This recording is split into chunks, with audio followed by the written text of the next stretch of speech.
एक था राजा, एक थी रानी, दोनों उम्र गए, खत्म कहानी। कभी सोचा है इन राजा और रानी का एक बेटा भी था? नहीं ना।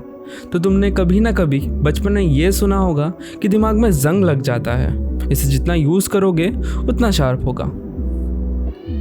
खैर, तब समझ नहीं आता था कि दिमाग में जंग भी लगता है क्या, ये कैसे मुमकिन है। लेकिन आज जब मैं अपने नीश में सोचता हूँ तो समझ आता है कि भैया क्रिएटिविटी ना, मतलब एक वीडियो को बनाने में जितना क्रिएटिविटी लगता है उसकी बात हो रही है, तो क्रिएटिविटी ना होती सब में है, लेकिन ज़रूरत है बस एक स्पार्क की जो उस क्रिएटिविटी के आग को जला पाए। एक स्पार्क का मतलब है जैसे तुम किसी से इंस्पायर्ड होकर वीडियो बना रहे हो, मूवीज, नोवेल्स, यूट्यूब वीडियो, और आजकल तो रोड में चलते चलते ही कितने इंस्पिरेशन मिल जाते हैं। तो मैं बोल रहा था क्रिएटिविटी, बस उसकी ज़रूरत है हमें। अब तुम अपने क्रिएटिविटी को स्क्रिप्टिंग से लेकर वीडियो पब्लिश करने की हर एक प्रोसेस में दिखा सकते हो। तो बेसिकली ये कह सकते हो कि क्रिएटिव थिंग्स थोड़े प्री प्लान्ड होते हैं, लेकिन ये ज़रूरी नहीं है कि हर एक छोटा चीज़ तुम्हें प्लानिंग के साथ करना होगा।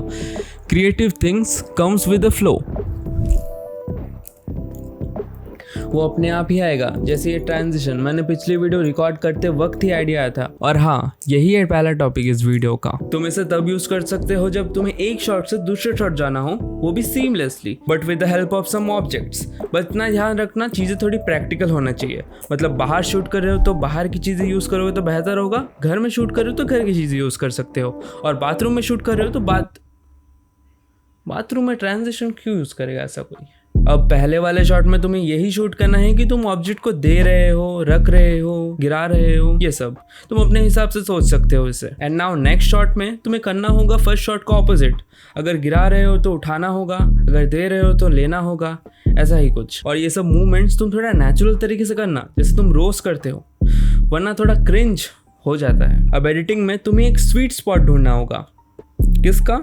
तुम्हारे दोनों शॉट्स का। फिर दोनों ज्वाइन कर दो और ध्यान रखना कि दोनों सीमलेस लगे। देखो, कुछ वीडियोस में दिखाया जाता है सिर्फ सिनेमैटिक्स, कुछ वीडियोस में होते हैं अच्छे एडिटिंग्स, लेकिन कुछ वीडियोस में होता है cinematics plus editings, 3D effects, ये सब। तो तुम अगर वीडियो के स्टार्टिंग में ये वाला इफेक्ट देख के थोड़ा सा भी इम्प्रेस हुए होगे, so that's good for me. और इसे बनाना मैं नहीं बताऊंगा। पहले तुम्हें इसमें करना होगा ट्रैकिंग। वैसे मैं यहाँ डाविंसी में कर रहा हूँ तो थोड़ा देखने में कॉम्प्लिकेटेड लग सकता है, लेकिन असल में ऐसा कुछ भी नहीं है। दोनों मीडियन के बीच में प्लेनर ट्रैकर लेना है, फिर इसमें ट्रैकिंग एरिया सिलेक्ट करना होगा, देन ट्रैक करो, फिर क्रिएट प्लेनर ट्रांसफॉर्म करो और एक मर्ज लो, फिर दोनों मीडियन के बीच में ऐड कर दो और याद से पुराने प्लेनर ट्रैकर को अनलिंक कर देना। अब क्रिएट प्लेनर ट्रांसफॉर्म को मर्ज के साथ लिंक कर दो और 3D टेक्स्ट को लाओ, उसमें ऐड करो मर्ज 3D एंड रेंडर 3D, और रेंडर 3D को प्लेनर ट्रांसफॉर्म के साथ लिंक कर दो। अब थोड़ा टेक्स्ट के एडजस्टमेंट के बाद बन गया ये इफेक्ट। अब तुम इसे क्रिएटिवली काफी जगह यूज कर सकते हो, मैंने तो बस 3D टेक्स्ट एंड ट्रैकिंग का बताया है। तुम जब इस टाइप के वीडियोस